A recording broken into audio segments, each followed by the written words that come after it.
Welcome to Reread. Today I'm going through the novelization of A New Hope by George Lucas. Alright, so it's been a while since I've read this one. In fact, it's been a long while. I remember holding off on reading these till I was bored. There was no EU coming out. I said, you know what? I got nothing else to do. Let me go ahead and buy that trilogy 3-in-1 paperback and I'll just read those novelizations. And I didn't remember too much. I knew that they included all the deleted scenes that you knew existed, but at that point we hadn't seen before. And sure enough, it does. It contains extra dialogue here, a few different dialogue that I made notes on, but basically stays in line with the movie. There's very few contradictions. Like I said, they add a few lines here or there, and every deleted scene is in there. But a few things I found interesting. Of course, the Journal of the Wheels, which is something that people back in the day who'd read it had told me that was one of the rumors, that the prequel was going to be called Journal of the Wheels, the first episode 1 or whatever, and basically talking about President Palpatine's rise to power. He was a senator and became president, and George would use the word president for a while until he decided to make the prequels and call it chancellor. But other than that, it can fall in line with what happened in the prequels, because George had a general idea of what went on before. And again, it shows deleted scenes. Like the first one is, of course, kind of focused on Luke on Tatooine on the farm, his friends Wormy, Cammy, Deke, which I really wish there'd been more stories with them back in the day, like some young Luke Skywalker with his friends. I mean, sure, there was one or two with Wendy, but other than that, Cammy and Deke were hardly even mentioned outside of the novelization. It also talks about Vader's red eyes. Now, for years watching the movies, I never knew that. I never knew he had red eyes. In fact, it bothered me that Marvel comic books made his eyes look red. I was like, no, his eyes are black. Well, watching it on TV, you really couldn't, in the reception, we didn't have HD TVs back then, I couldn't really tell that they were a little dark crimson. I didn't know that till way later, till probably it came out in DVD. I was like, oh, they are a little red. I just never noticed that before.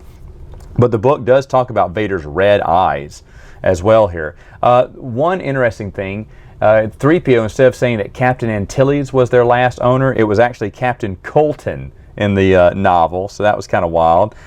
There's a longer conversation with Uncle Owen about Ben Kenobi. He mentions that Kenobi died the same time as your father, and I started thinking, wait a minute, so in the EU he meets Kenobi 3 times, remember? But Luke later on recognizes old Ben when he sees him and wakes up, so obviously Luke possibly has met him before, and he knows his uncle's just blowing smoke. And his uncle's just changing the storyline just to do anything to get away from Obi-Wan, because Luke understands, I think this is mentioned in the novelization, that his uncle for some reason does not like his father. There's a long conversation with Luke and 3PO in the land speeder as they're racing to find R2-D2. That was also, most of that was a deleted scene as well that you can find on the Blu-ray. When Luke got attacked by the Tusken Raider, you know, it ends with the Tusken Raider holding his gaffy stick up and yelling, and we don't know what happened next. Did he knock Luke out? Well, in the book it tells us Luke did the only thing he knew how to do. He fainted. I guess that's not as powerful to show on the screen, Luke going, oh! But I had totally forgotten about that, but it says here that he fainted. Obi-Wan, when he first meets Obi-Wan in his hut, Obi-Wan mentions to him that, you know, even a duck has to learn how to swim, and Luke Skywalker goes, what's a duck? He went, never mind. And I knew that a duck was mentioned. In fact, later on, Luke remembers an old dog he had, you know, so dogs and ducks are in the Star Wars universe.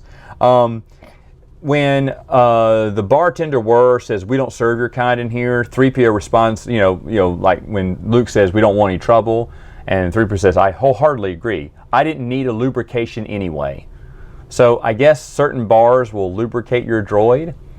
That's kind of raunchy, but War doesn't run that type of a bar. He's an upscale citizen of Tatooine. He didn't want no grimy lubricant bars. Go find some other seedy tavern to lubricate your body, you sicko. When Luke sees the Death Star, instead of saying I have a bad feeling about this, in the book he says I have a strange feeling about this.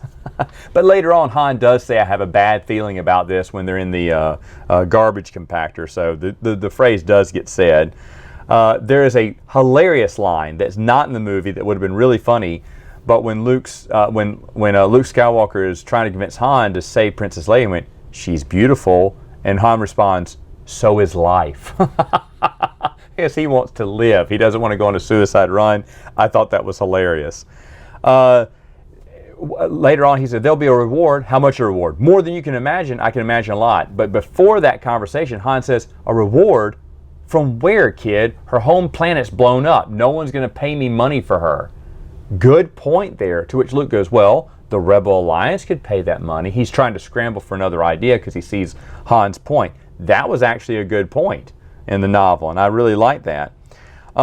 Later in the book, when they escape the Death Star, Leia doesn't say, "They let us escape." She doesn't tell Han that. When Han goes, "Pretty not bad, huh, princess?" If I do say so myself. She doesn't correct Han and say they let us get away. Only later when she sees, I think it's Commander Willard or Dodonna, she goes, "Yeah, the Empire let us get away, because they're tracking us here."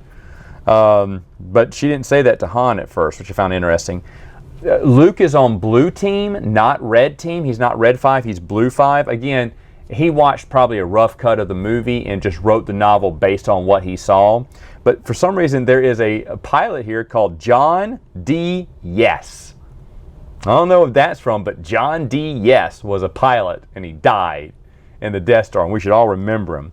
And at the very end, Chewbacca gets a medal. He does get a medal. It says, Leia has to strain to kind of get it over him because he's so tall, but he receives a medal too, unlike the movie where Chewie doesn't get a medal. So is there a scene where he was getting a medal on? I don't know. Or maybe, Alan Dean Foster. George Lucas just forgot that he didn't put a medal on Chewie at the end.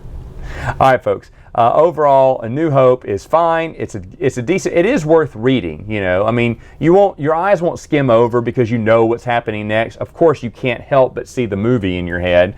But with the extra dialogue, the deleted scenes included, and just little differences and nuances like that, it is an interesting read and worth your time. If you have been avoiding reading the novelization of A New Hope, I would say at least read it once, or in my case, twice.